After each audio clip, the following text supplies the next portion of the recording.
Bonjour et bienvenue à toutes et à tous. Nous sommes ensemble jusqu'à 19 heures pour échanger sur ce thème identité, en parler sans se fâcher. Alors, depuis 3 semaines, vous pouvez lire dans La Croix, sur lacroix.com et dans La Croix l'Hebdo, une grande série d'enquêtes, reportages, portraits, témoignages sur ce thème des identités. Pour en débattre ce soir, j'ai le plaisir d'accueillir Olivier Abel et Michel Vivorca. Bonjour Olivier Abel. Vous êtes Bonjour. philosophe, discipline de Paul Ricoeur. Vous êtes professeur de philosophie et d'éthique à la faculté de théologie protestante de Montpellier. Bonjour Michel Vivorca. Vous, Bonsoir. vous êtes sociologue, directeur d'études à l'École des hautes études en sciences sociales à Paris, et vous venez de publier Métamorphose ou Déchéance, où va la France, référence de livre sur notre site. Alors, vous pouvez, chers auditeurs, réagir, poser des questions en utilisant la petite icône qui se trouve en bas de votre écran. Elles me seront transmises et vous verrez régulièrement apparaître des liens vers les articles que nous évoquerons durant cette heure d'échange. Donc, depuis 3 semaines, ce voyage dans l'univers des identités nous a emmenés dans des territoires très différents, celui des jeunes générations qui se construisent sur les réseaux sociaux ou auprès de ces Français qui s'appellent Mohamed. Nous avons rencontré des militants identitaires ou les activistes woke de l'université de Cambridge, les fidèles d'une paroisse multiculturelle de l'Essonne ou encore des hommes qui remettent en question les codes de la séduction. Le point commun entre toutes ces situations est qu'elles tournent autour de deux questions. Qui suis-je et que faire ensemble? Partout s'affirment des demandes de reconnaissance, de revendication autour du genre, des origines ethniques, des appartenances religieuses ou culturelles, au point que la société semble parfois ressembler à un archipel. Ce nouveau monde suscite des peurs, des crispations qui engendrent notamment une poussée de la xénophobie. Alors, quel repère avoir dans ce moment que nous vivons et sommes-nous condamnés à subir la radicalité et les anathèmes qui pourrissent le dialogue? Pour relire ces 3 semaines d'enquête avec nos deux invités et ouvrir des pistes de réflexion, je vous propose d'abord de partir du constat. On parle souvent et de plus en plus de la race, du genre. Comment expliquer la montée de ces affirmations? Michel Vivorca, votre regard de sociologue sur ce à quoi on assiste. D'abord, il faut rappeler les choses un tout petit peu sur la longue durée. On a vécu pendant au moins un siècle une longue phase historique au cours de laquelle, au nom surtout de la République, mais aussi de la construction de l'État, les différences, les identités minoritaires ou particulières étaient plus ou moins écrasées par l'idée qu'il faut mettre en avant un principe d'unité, avant tout. Et après tout, les patois, les langues vernaculaires, un certain nombre d'identités ont été sommées donc de s'installer uniquement du côté de la vie privée. On peut même dire que ça commence avec la Révolution française, quand le comte de Clermont-Tonnerre dit à propos des Juifs quelque chose comme il faut leur donner tout comme individus, donc ce sont des citoyens, mais il ne faut mais rien comme nation, ne pas les reconnaître comme une minorité dans l'espace public. Et donc, on a vécu une longue période où c'était plutôt, comment dirais-je, le silence qui était attendu par rapport à tous ces particularismes et ces minorités. Et puis, à partir de la fin des années 60, un certain nombre de minorités ont commencé à s'exprimer. Des minorités régionales, les Occitans en particulier, plus tard les Basques, surtout un peu les Bretons, plus que les Basques d'ailleurs, les Corses, etc.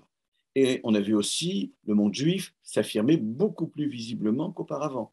On a vu le monde arménien se réveiller, c'est le mot qui a été utilisé. Je ne rentre pas dans le détail, mais le processus historique a recommencé, si je peux dire, à partir de cette époque-là. Et donc la première réflexion qu'on peut avoir, c'est comment tout ça s'est mis en place, comment tout ça s'est développé, comment tout ça s'est transformé. Mais dans votre question, il y a autre chose. Il y a une question qui concerne peut-être plus le sociologue que l'historien, à savoir comment tout ça fonctionne, comment tout ça se développe, comment tout ça se transforme. Quelle relation y a-t-il entre les questions sociales et les questions culturelles ou religieuses? La France a découvert l'islam, essentiellement dans les années 80 et 90. La France a vu se transformer la question de la race beaucoup plus récemment. Et donc, tout ça s'est mis à bouillonner, à se développer, à occuper une place importante dans le débat public, pendant qu'en même temps, le thème de la nation connaissait lui aussi, ça c'est l'identité dominante en quelque sorte, connaissait les transformations qu'il faut envisager. Donc, approche historique, approche sociologique, Et j'ajouterais, mais là c'est plutôt pour Olivier, approche de philosophie politique. C'est-à-dire, qu'est-ce qu'on fait de tout ça?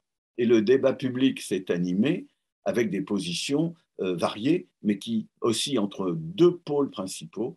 D'un côté, ceux qui disent le principe d'unité doit primer, et par conséquent, il faut mettre en avant la République, il faut mettre en avant la nation, ne nous parlez pas d'autre chose. Et puis d'autres qui ont dit non, il faut reconnaître les minorités d'une façon ou d'une autre, peut-être sous une forme multiculturaliste, peut-être sous d'autres formes, il y a eu des discussions, mais on a vu se mettre en place, je parle à bon niveau philosophique, deux grandes positions. Et puis le débat a pris aussi des tours beaucoup plus polémiques, mais peut-être qu'on en parlera plus On y tard. reviendra.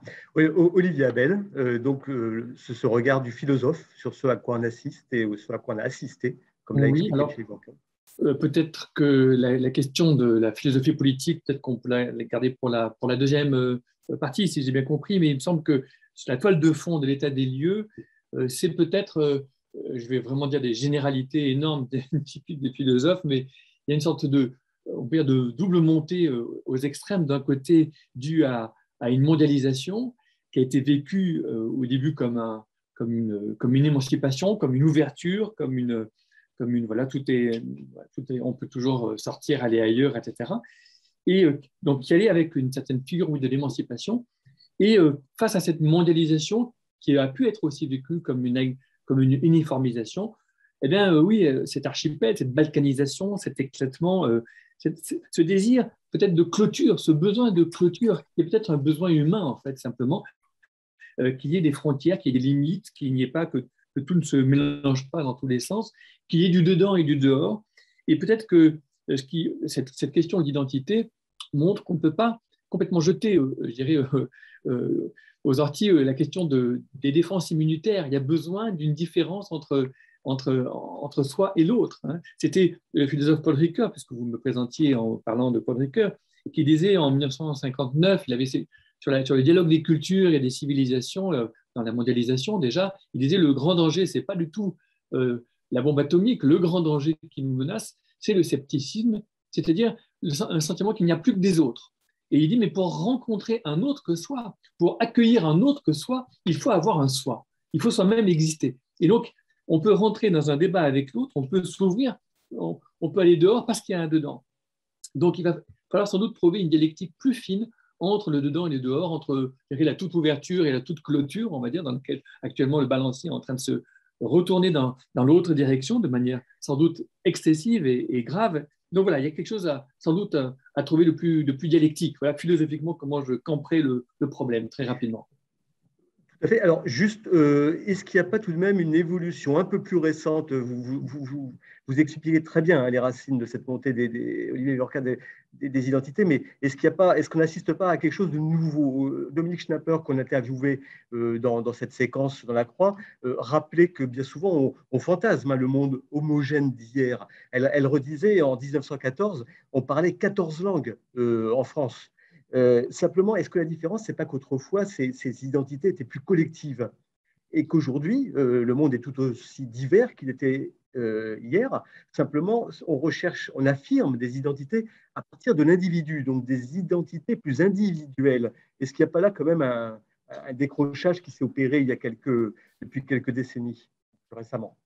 Quand on parle des identités les plus anciennes, quand on parle d'autres époques, on a d'abord le sentiment qu'il s'agit de quelque chose qui résiste à la modernité, de quelque chose qui relève plutôt de la tradition.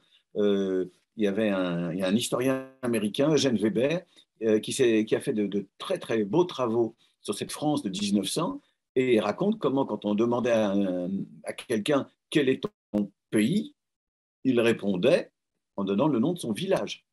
Et il y avait certainement beaucoup plus que 14 langues à ce moment-là. Il y avait toutes sortes de patois, des petites patries, si vous voulez, comme a dit l'historien Jean-Pierre Chanet. Et donc, je pense, Jean-François Chanet, et donc, je pense qu'il y a vraiment à s'interroger sur la façon dont aujourd'hui les identités ne sont pas tant reproduites que produites. Nous les fabriquons, et je vous donne raison, nous les fabriquons à partir de notre, vous n'avez pas dit avec ces mots-là, mais c'était ça l'idée, de notre propre subjectivité, à partir de ce que chacun de nous voit autour de lui, comment il se représente l'altérité, comment il se représente le monde. Et donc, c'est une invention, ces identités. Ça n'est pas simplement une reproduction.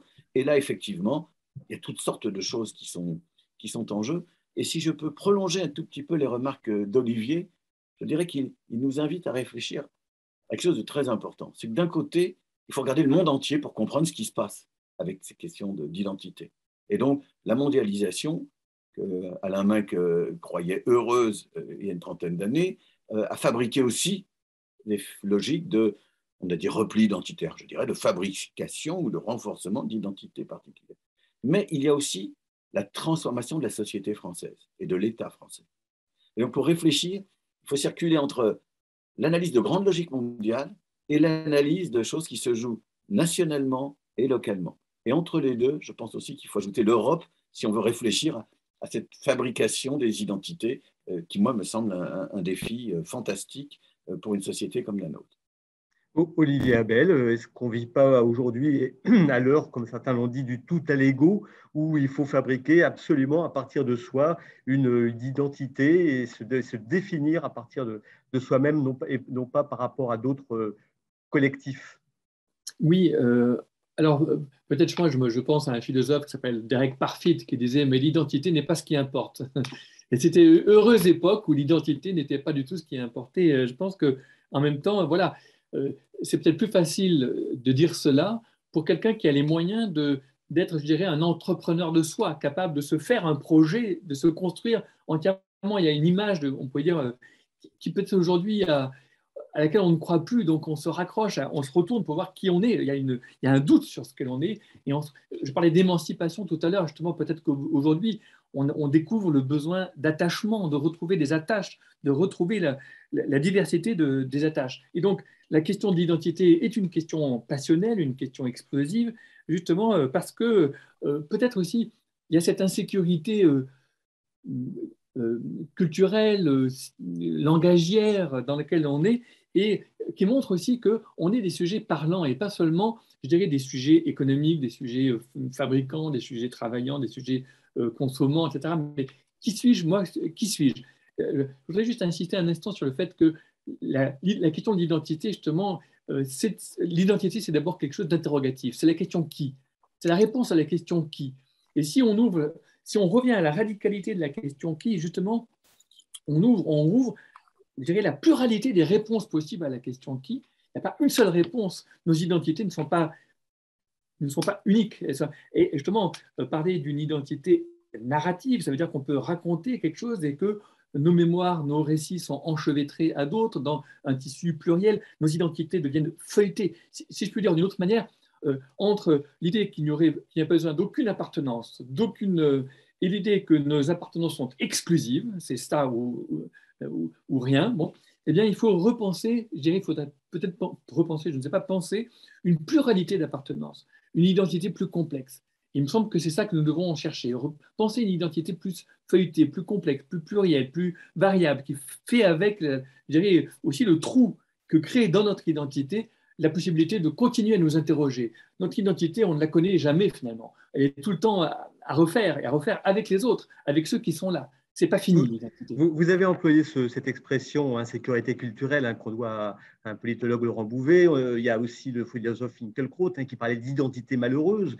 On voit que ces notions animent beaucoup le débat. Dans la séquence qu'on a fait, on a été rencontrer des jeunes identitaires, mais je disais aussi des jeunes ruraux de Haute-Saône, pardon. Et une des jeunes femmes qu'on a rencontrées, une des jeunes adolescentes, Marion, 17 ans, elle disait sa passion des tracteurs et des chansons qui parlent de la vraie France, disait-elle. Et c'était assez, voilà, sans doute révélateur cette expression. Est-ce que là, il n'y a pas aussi, et comme vous le dites, une insécurité culturelle de fait de ce multiculturalisme rêvé, de cette mondialisation heureuse, et qu'on aurait un peu sous-estimé ou négligé, et qui expliquerait aujourd'hui un certain discours, on le voit aussi dans le discours politique, qui revient très fort sur la nostalgie d'hier et sur l'identité nationale? Oui, il faut faire certainement très attention à ce discours nostalgique d'un passé sans doute fantasmé et rêvé. Bon.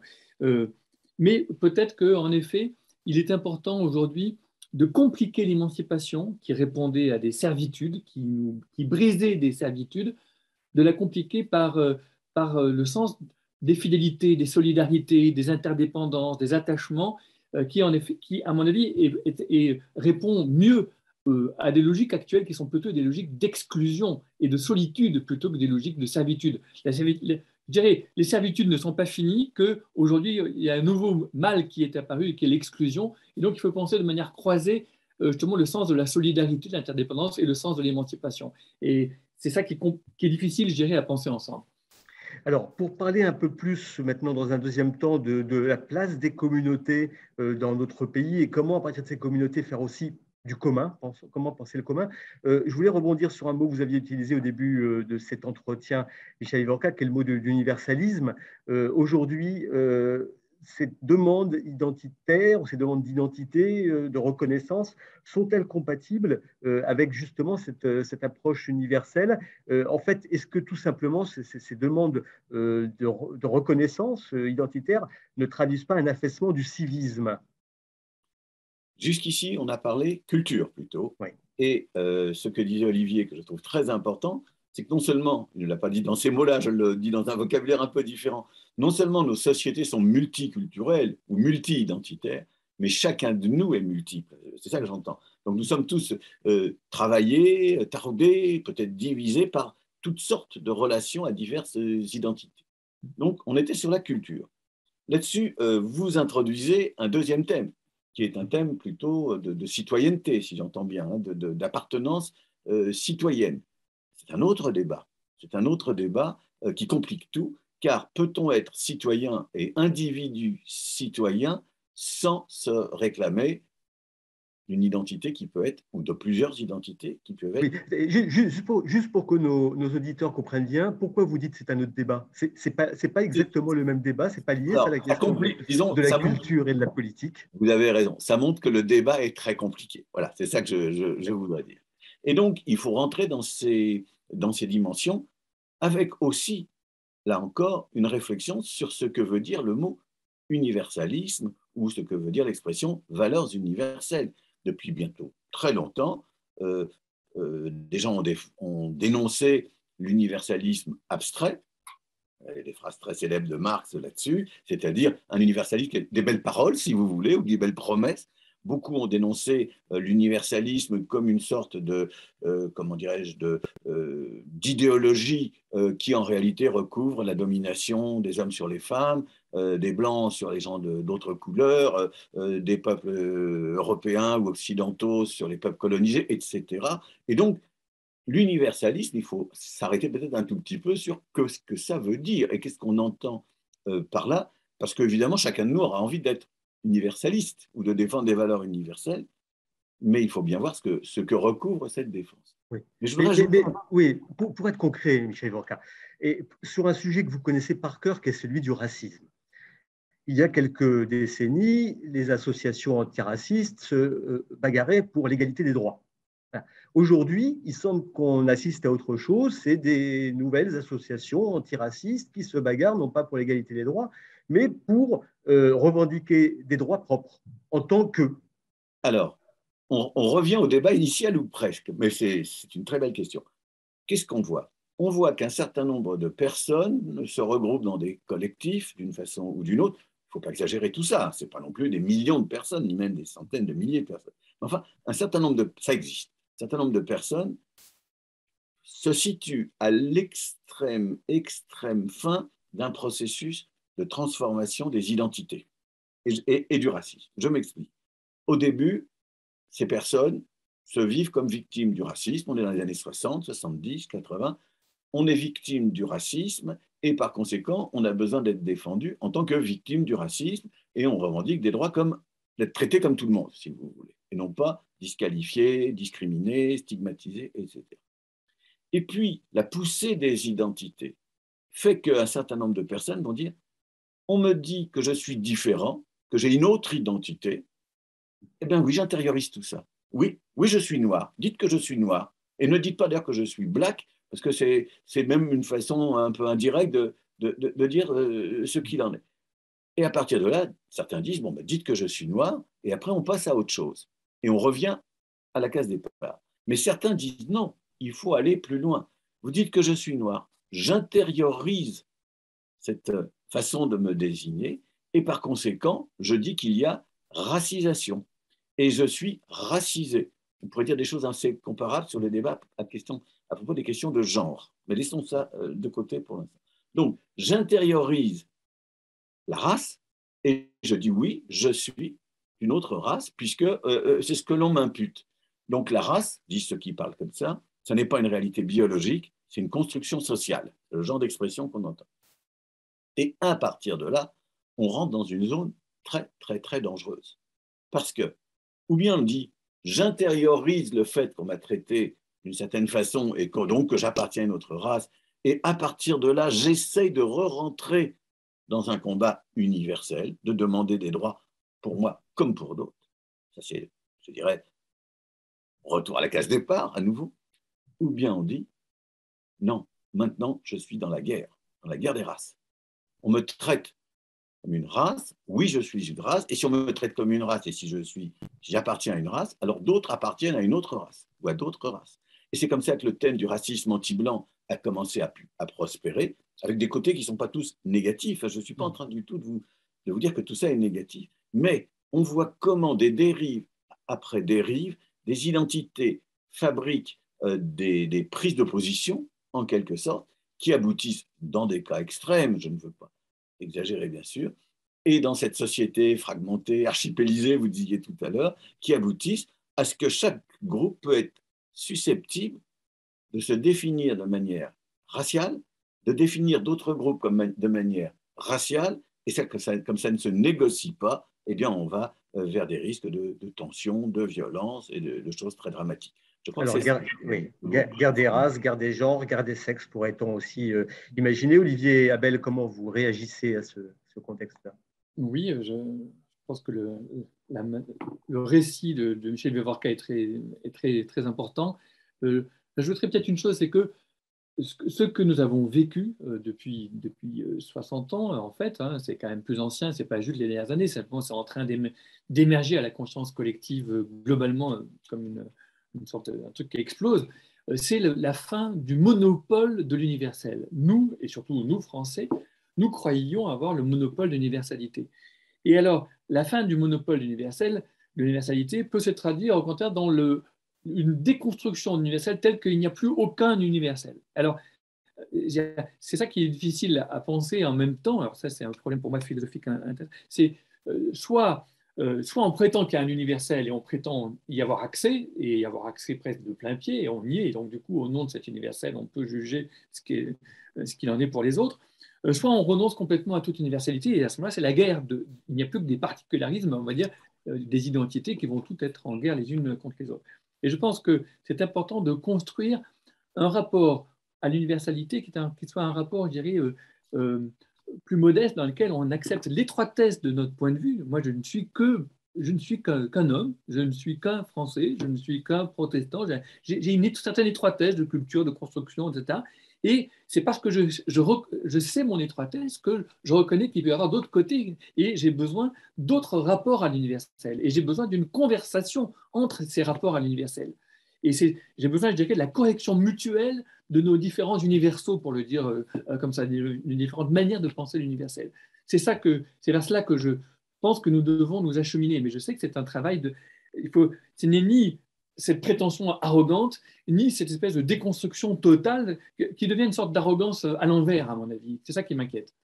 Alors, dans ces processus de construction, reconstruction, bon, il se pose la question fortement aussi pour les communautés, je dirais entre guillemets religieuses, hein, qui, dans un pays qui s'est beaucoup sécularisé, et notamment pour la communauté chrétienne, et en particulier pour les catholiques qui n'avaient pas eu cette expérience historique de se découvrir aujourd'hui comme une identité parmi d'autres, une communauté minorité parmi d'autres communautés minorités. Olivier Abel, comment les chrétiens, est-ce d'abord vraiment une découverte pour les catholiques et comment peuvent-ils se penser avec toujours ce problème de réflexe qui est soit de se considérer, si on est une minorité comme les autres, et ben avec des mêmes même réflexe de demander des droits en tant que catholique ou réclamer des choses en tant que catholique, ou au contraire de se revendiquer sous une bannière avec une affirmation identitaire et politique extrêmement presque séparatiste, j'allais dire, par rapport au commun. Oui, c'est difficile. En fait, c'est vrai que donc, moi, je suis quand même protestant. Donc, et justement, vous pouvez peut-être nous éclairer oui, de ce regard légèrement extérieur. Une vieille tradition minoritaire, comme la tradition juive, on peut dire, mais en même temps chrétienne, donc qui appartient en même temps à la majorité. Donc il y a une sorte d'ambiguïté de posture là. Et on a bien vu justement que la perception de soi du protestantisme et des protestants a pu énormément varier justement sur les dernières décennies. C'est vrai que d'une certaine manière, il n'y a plus que des minorités aujourd'hui. Alors on pourrait dire c'est facile puisqu'il n'y a plus que des minorités. J'ai envie de dire même les athées sont beaucoup plus minoritaires au sens où je ne crois pas à l'athéisme en général. Un athée du catholicisme, c'est pas tout à fait un athée du protestantisme quand même. C'est pas tout à fait la même culture encore. Oui, bon, ou un athée de l'islam, ou un athée. Il n'y a pas un seul athéisme, il y a des athéismes différents aussi en termes de culture, parce on met du temps à sortir et si on en sort, la sécularisation a fait que je dirais, une grande partie je dirais, du peuple français, quelque part, a gardé un certain nombre de cadres qui sont des cadres d'une culture catholique. Et moi, pour moi, c'est très important que la communauté catholique soit une communauté, je dirais, de foi, et pas seulement une communauté de culture. Le catholicisme n'est pas une culture, le catholicisme n'est pas une identité. D'ailleurs, Ratzinger l'avait dit, enfin Benoît XVI l'avait dit quand il était venu au Bernardin, j'avais trouvé ça très courageux. D'une certaine manière, c'est une petite critique face à un certain maurassisme français dans lequel la religion, la foi, tout ça, c'est un peu pour le petit peuple. Nous, on ne croit pas, mais c'est quand même notre tradition, c'est quand même notre culture, on en a besoin culturellement. Donc, je pense que c'est important que les traditions soient des traditions vivantes, capables d'autocritique, capables d'inventer, et du coup d'avoir un rapport à leur propre passé qui est un rapport critique. Je pense que dans le catholicisme français, aujourd'hui, c'est difficile, mais c'est vital et c'est vraiment très important. Je dirais, c'est une occasion extrêmement importante d'avoir ce rapport, cette différence entre ce qui est vivant et ce qui est mort, je dirais. Bon. Alors, je dirais peut-être que quand même, c'est plus difficile pour les majorités. Les minorités, elles peuvent en quelque sorte se replier chaleureusement tant qu'elles sont tolérées, tant qu'elles sont réellement tolérées. Le mot va être tout de suite discuté par l'auditoire à juste titre, n'aime pas la tolérance, c'est la juste l'égalité des droits. Évidemment, la laïcité, c'est l'égalité des droits. Mais ce que je veux dire, c'est que justement, cette égalité des droits, elle peut être en théorie, mais en fait, dans la réalité, il y a plus ou moins de tolérance réelle. Et le problème de la majorité, c'est oui, mais où est notre récit commun? Parce que les minorités peuvent avoir un récit fort, mais la majorité, si ils sont obligés de jeter aux orties, de perdre peu à peu tout leur récit commun, parce que justement, ce récit serait écrasant pour les autres, alors ils se retrouvent avec un récit commun extrêmement light, extrêmement léger. Je pense que les majorités ont plus à perdre dans cette situation-là, et donc je pense que c'est difficile. Alors, pour les minorités, il y a une autre difficulté, je dirais, c'est que, voilà, pour vous le dire comme ça très, très rapidement, la France a quand même été capable, excusez-moi ce rappel, de fabriquer de l'étranger à partir de citoyens. Les Français du XVIe, XVIIe siècle, ils étaient des citoyens français. On en a fait un peuple étranger qu'on a jeté hors de France.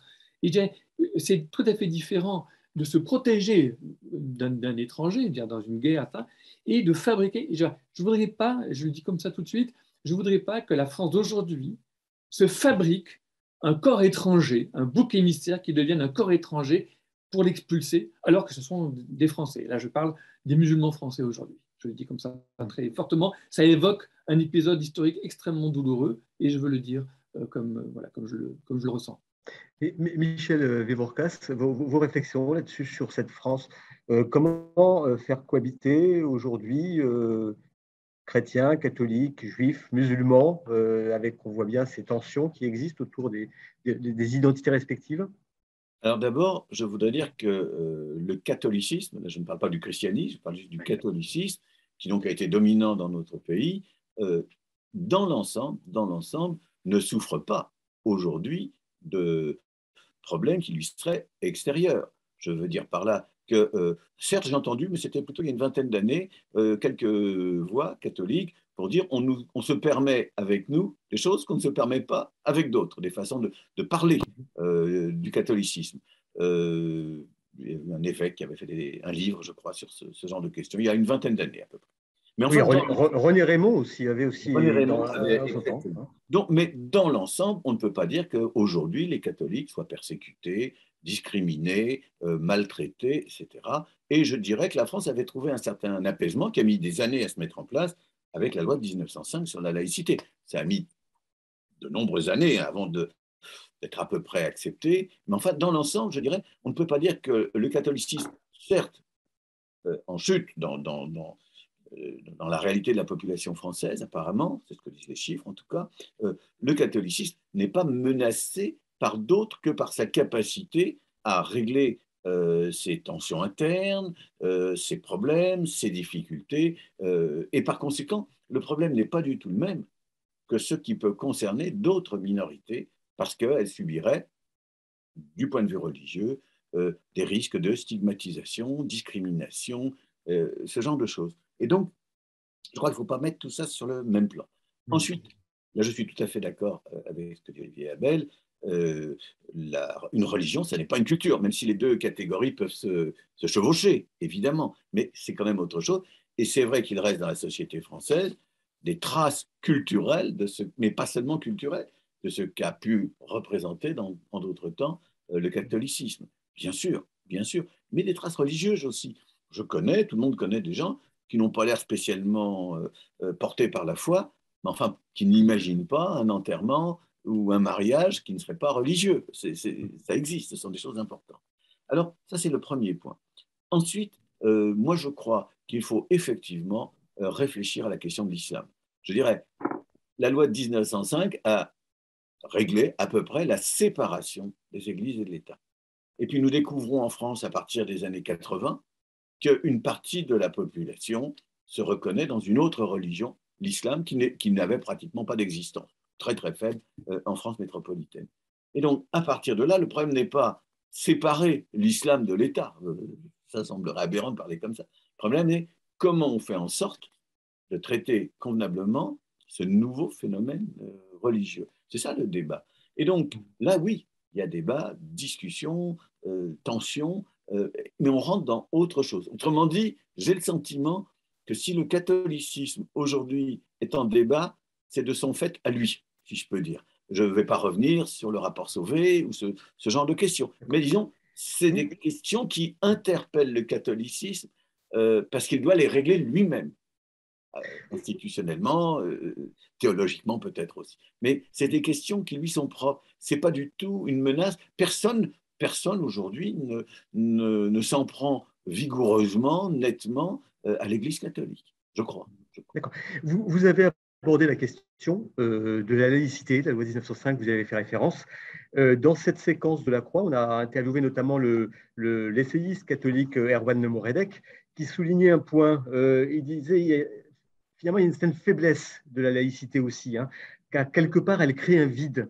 Elle garantit certes une forme de pacte de non-agression entre les différentes croyances religieuses ou non religieuses d'ailleurs, mais elle ne permet pas de faire émerger des valeurs communes. Alors, quel est votre regard sur ce sujet-là? Est-ce qu'effectivement, il n'y a pas une difficulté un peu propre à la France qui a, d'une certaine façon, créé un peu le vide dans cet espace public, et ce qui fait que les derniers arrivants, que sont les musulmans, par exemple, ont du mal à comprendre là où ils sont, où se situer. La réponse, pour moi, elle est dans le mot démocratie, à condition de donner un sens très très large, l'esprit démocratique, l'idée démocratique. Je m'explique. Une société est à la fois unité et diversité. Diversité, par exemple, religieuse, mais unité. Et c'est ça la question que vous posez. Où peut être l'unité? Alors, ce qui me frappe aujourd'hui, ce qui nous rapproche déjà un petit peu du débat dont on parlera dans un instant, je pense, ce qui me frappe aujourd'hui, c'est que pour trouver l'unité de notre pays, certains mettent en avant la République. Nous sommes tous dans cette République, une et indivisible, nous sommes tous citoyens, et par conséquent, la réponse à ce qui pourrait diviser la société, c'est mettre en avant la République, sa laïcité, et je veux dire, sans tenir compte, sans avoir à tenir compte des différences. C'est une première façon de répondre. Une deuxième façon de répondre à votre question, c'est la nation. Reconnaissons-nous tous dans une même nation. Mais comme vous le savez, le débat sur la nation a pris un tour extrêmement extrême ces dernières années, depuis 20 ou 25 ans, ou 30 ans même, et aujourd'hui, il y a deux conceptions de la nation. Une conception ouverte, une conception pluraliste, une conception qui n'en appelle pas l'homogénéité de la nation, et puis des conceptions fermées. Je ne veux pas que tel ou tel appartienne à ma nation, ou ne pourra pas s'y... Et même, les cas les plus extrêmes, c'est les délires sur le grand remplacement, c'est-à-dire des théories qui ne tiennent pas la route, ne serait-ce que démographiquement. Mais autrement dit, le principe d'unité, certains vont le chercher dans la République, d'autres dans la nation, d'autres dans une conjugaison de la nation et de la République, avec en particulier le thème de la souveraineté, qui n'est pas très loin du thème national, bien sûr. Mais est-ce que ça répond à la question posée? Ça ne peut y répondre que si, en même temps, il y a beaucoup de démocratie, c'est-à-dire de capacité de traiter politiquement, institutionnellement, de ce qui nous sépare ou de ce qui nous distingue, et pas simplement de ce qui nous réunit. Donc la réponse à votre question, elle va vous sembler un peu paradoxale. Il faut en même temps pouvoir proposer un principe d'unité, mais aussi un principe de traitement politique et institutionnel de ce qui divise.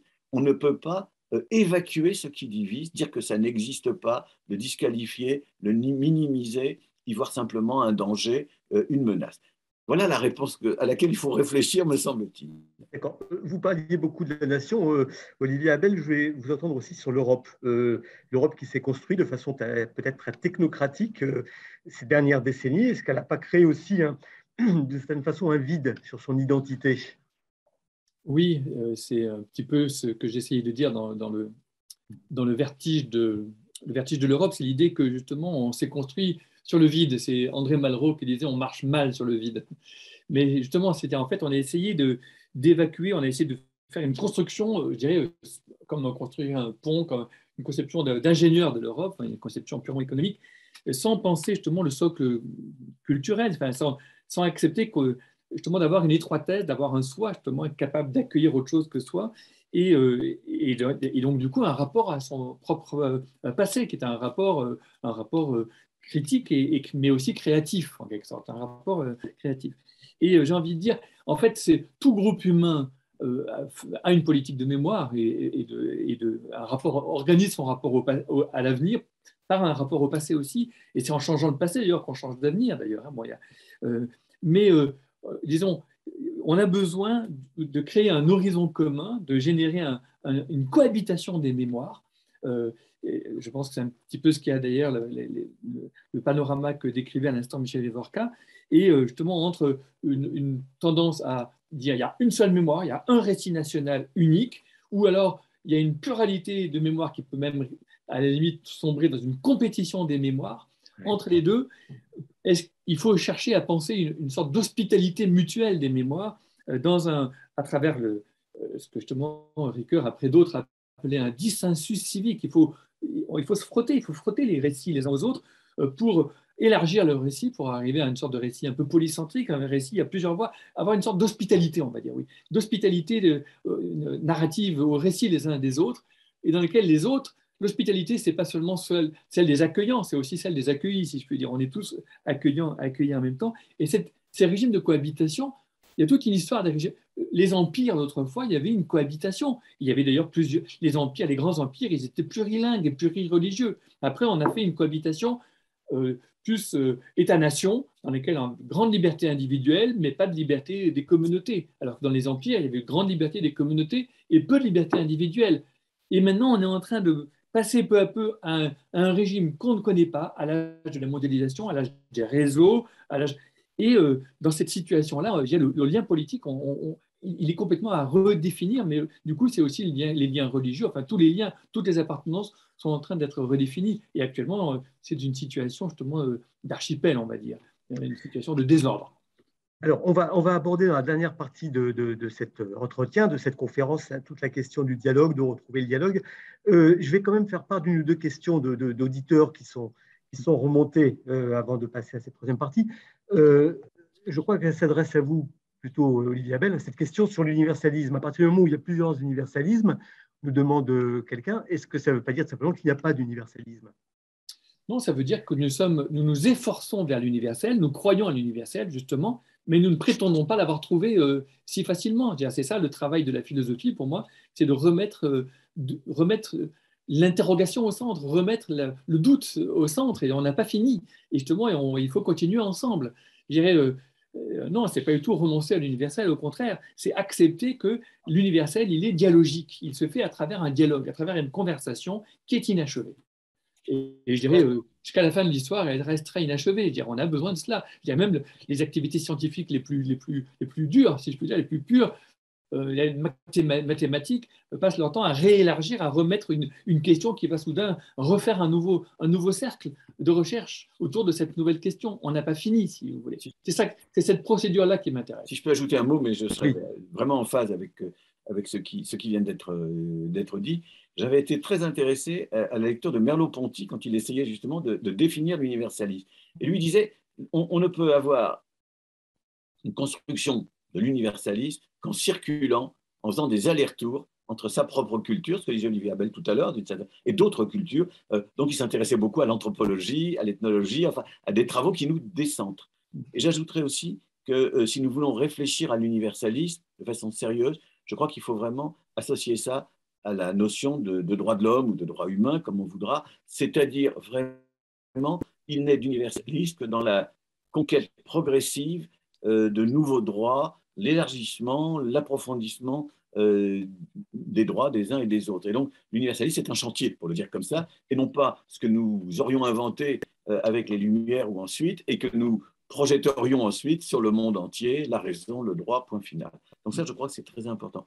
Je voudrais ajouter, avant qu'on avance un tout petit peu, juste un point, parce qu'on a passé complètement à côté d'une dimension importante de tout ce dont on a parlé. On n'a pas parlé du tout du lien de ces questions d'identité avec la question sociale. Alors, c'est peut-être pas tout à fait l'enjeu, mais quand cette femme que vous évoquiez, Bernard, tout à l'heure, quand cette femme dit « je suis agricultrice hein, », quand des gens disent « j'ai des difficultés économiques », etc., on voit bien qu'il faut, je ne dis pas du tout qu'il faut ramener les identités à du social, mais on ne peut pas réfléchir sérieusement à ces questions d'identité sans regarder aussi les évolutions sociales et les situations sociales des uns et des autres, parce que je crois que ça fait partie du paysage. Oui, enfin, dans le débat qu'il y a eu récemment, certains justement disaient on oublie la question sociale et on surinvestit les questions culturelles, de race, de genre. Bon, c'est une question.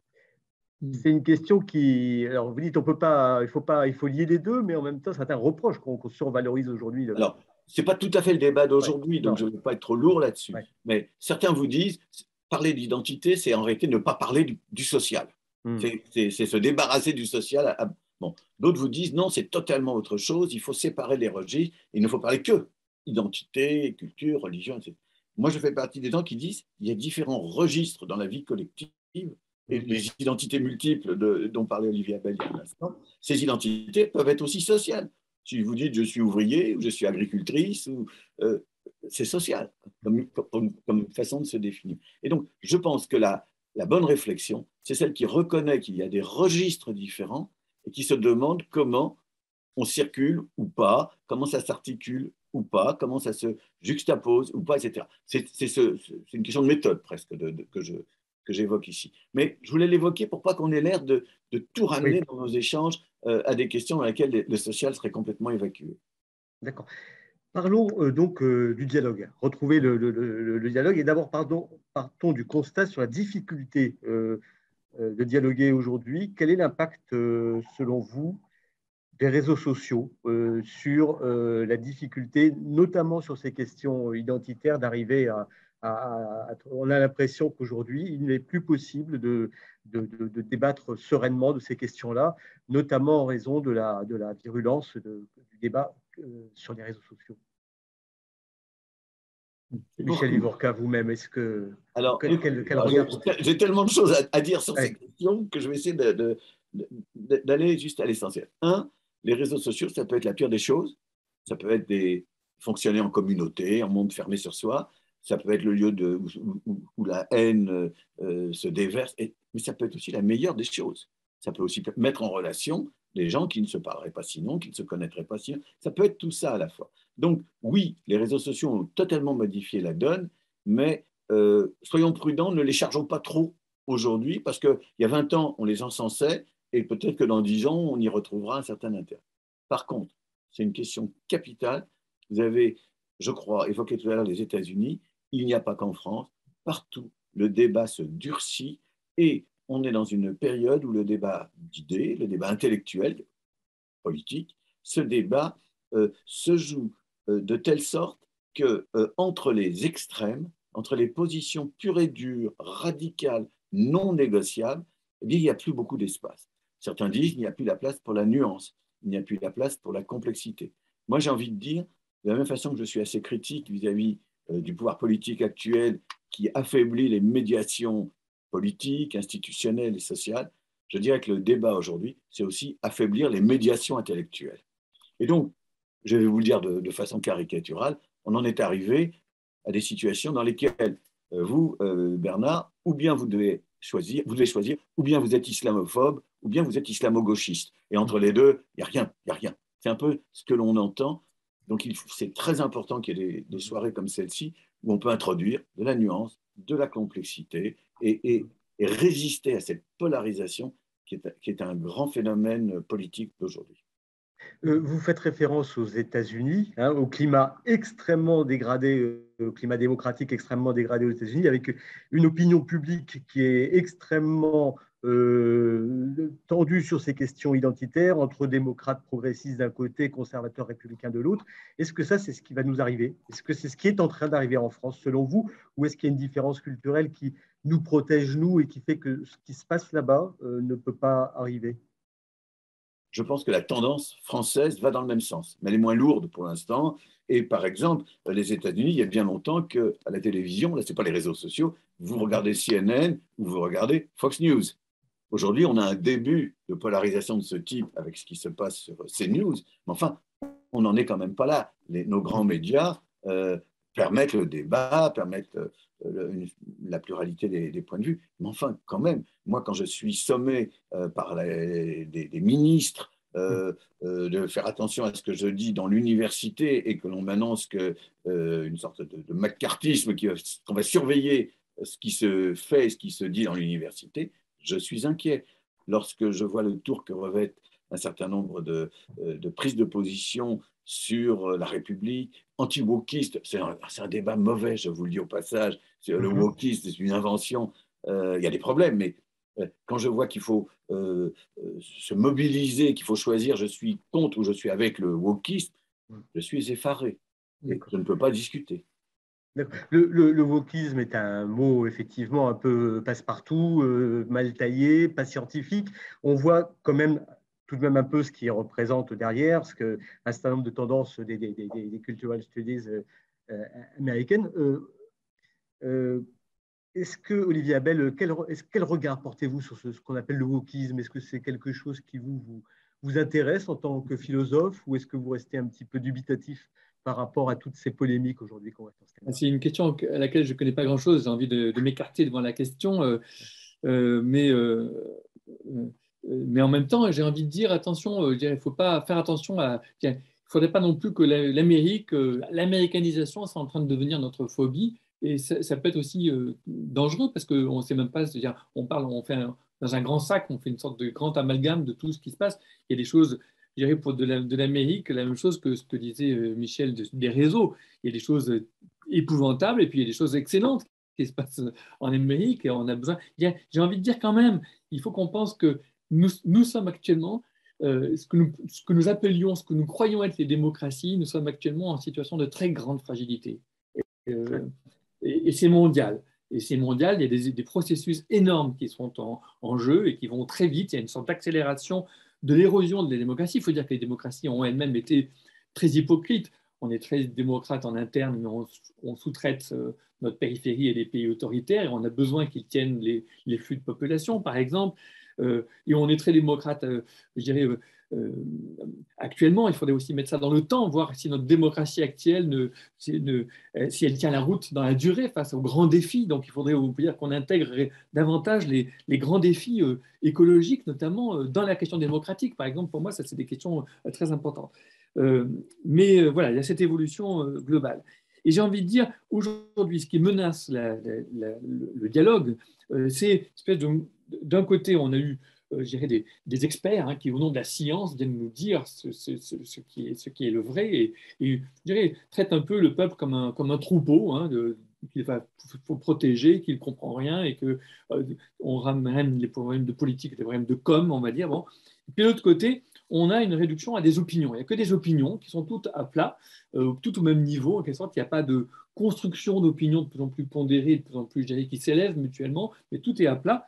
D'ailleurs, en parenthèse, oui, on disait tout à l'heure, Michel Varka disait tout à l'heure que l'Église catholique n'était pas humiliée, c'est vrai, mais d'une certaine manière, il y a une humiliation, il faut le dire aussi, des traditions religieuses quand on les ramène uniquement à des opinions qui n'auraient aucune épaisseur. C'est juste une opinion, voilà, c'est une opinion subjective et circulée. Non, je pense qu'il y a des épaisseurs de tradition, il y a des épaisseurs de conviction, il y a des épaisseurs de pondération. Et je pense que voilà, il faut compliquer, si je peux dire. Il faut compliquer. Ricoeur disait à l'époque de la guerre froide, compliquons tout. Le manichéisme est bête et méchant. Aujourd'hui, dans les débats, ce que vous faites, ce que nous faisons grâce à vous ce soir, c'est compliquons les termes du débat. J'ai une question très compliquée d'un lecteur pour vous, Olivier Abel. Et il dit, vous définissez l'universalisme comme un chantier. Et donc, si on définit l'universalisme comme un chantier, cette façon de penser est-elle compatible avec le christianisme qui croit qu'il existe une vérité? Comment réagissez-vous? Oui, je pense que la vérité de l'Évangile, c'est une vérité qui nous affranchit, c'est-à-dire c'est une vérité libre. C'est pas une vérité, c'est une vérité qui dépend de sa réception. C'est pas une vérité qui s'impose. C'est une vérité qui est proposée à des récepteurs libres. La vérité, la parole est venue dans le monde et le monde ne l'a pas reçue, mais il faut le prendre positivement. C'est-à-dire, en fait, c'est possible de ne pas recevoir. Qu'est-ce que c'est que de recevoir quelque chose qu'on ne pourrait pas ne pas recevoir? Il n'y a de réception que s'il y a possibilité de ne pas recevoir. C'est ça la vérité, il me semble, de l'Évangile. Et je pense que ça modifie presque le statut épistémologique de la vérité. Ça en fait quelque chose, justement, de dialogal. Quelque chose qui n'est pas une unité qui s'impose de manière surplombante et verticale. Alors, j'ai une question également d'un auditeur pour Michel Vivorca qui va nous amener doucement vers la conclusion de cette conférence. Il nous demande, on ne peut pas, Michel Vivorca dit, on ne peut pas évacuer ce qui divise. Donc, quelles sont vos solutions, Michel Vivorca? Quelles sont vos solutions pratiques que vous employez pour justement intégrer ces divisions? Alors, moi, je n'ai pas de solution magique, sinon je ferais de la politique et les sociologues, il vaut mieux pas trop leur confier responsabilité politique. Mais je crois voir vers quoi il faut aller et Olivier Abel et moi-même sommes vraiment, je crois, tout à fait en face. Je crois que nous avons besoin de reconstituer, vous allez être étonnés, plus de conflictualité, mais de conflictualité négociable, institutionnalisable, excusez mon jargon, que nous ne pouvons pas, je vais le dire de manière un peu caricaturale, nous ne pouvons pas continuer à être dans un pays où il y aurait d'un côté, je vais le dire en termes très politiques, un pouvoir vertical de haut en bas et des contestations sociales horizontales, type gilet jaune, en bas, si je peux dire. Comment voulez-vous que ce pays se lance dans des dynamiques constructives, se projette vers l'avenir, affronte la mondialisation sans se rétracter sur lui-même? Comment voulez-vous qu'on en arrive là si la société, dans ce qu'elle a de contestataire, n'est plus capable de dialoguer ou de trouver un traitement politique institutionnel? Donc, je vais vous titiller un peu, Olivier, Michel Vivorca, mais là, vous interpellez le politique, mais est-ce qu'il n'y a pas le ménage à faire déjà devant votre porte à l'université, où on a l'impression qu'à l'université aussi, on n'est plus capable d'intégrer cette dimension voilà, d'assumer les divisions quand on voit qu'un certain nombre d'universitaires sont parfois chassés du débat parce que les militants ne veulent pas entendre. Bon, il y a quand même un climat qui s'est, semble-t-il, dégradé. Est-ce qu'il ne faut pas aussi savoir intégrer? Comme je vous l'ai dit, moi, je n'ai pas la réponse à tous les problèmes du moment. Vous avez raison, il y a beaucoup d'intolérance. Il y a un problème très grave, bien au-delà de l'université, qui est le problème de la méfiance et de la défiance. Tout à l'heure, quand on a évoqué un certain nombre de thèmes, les réseaux sociaux, entre autres, il y a toute la question, ou même le thème de la vérité. On est quand même aussi soumis à post-vérité, fake news, mensonges, etc. Et donc, si vous voulez, il y a beaucoup de choses qui sont problématiques.